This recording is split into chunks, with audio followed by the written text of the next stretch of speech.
اسلامی کیلنڈر کے لحاظ سے یہ سال کا 11واں مہینہ ہے جو ہم گزار رہے ہیں۔ اسے ذوالقعدہ کہا جاتا ہے، اور اگلا مہینہ سال کا آخری 12واں مہینہ ہے جسے ذوالحج کہا جاتا ہے۔ ذوالقعدہ کی آج 25 تاریخ ہے۔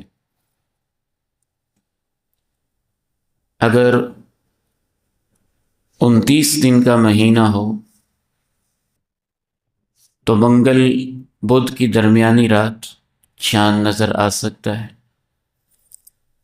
30 دن کا ہو تو بدھ اور جمعرات کی درمیانی شب چاند نظر آ سکتا ہے، اور جیسے ہی چاند نظر آ جائے گا منگل یا بدھ کو،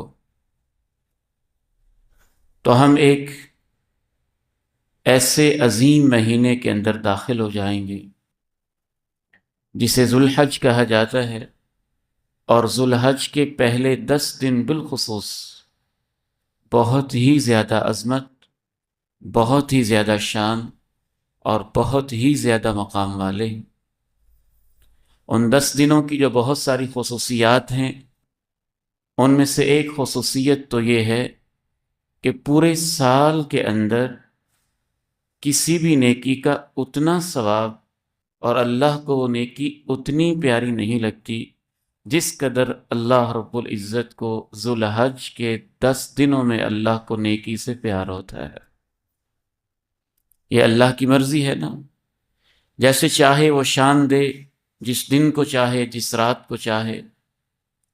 حتیٰ کہ شیخ الاسلام امام ابن تیمیہ رحمہ اللہ نے یہاں تک کہا کہ ذوالحج کے پہلے 10 دنوں کے اندر کی ہوئی نیکی اللہ تعالیٰ کو رمضان کے آخری 10 دنوں سے بھی زیادہ پیاری لگتی،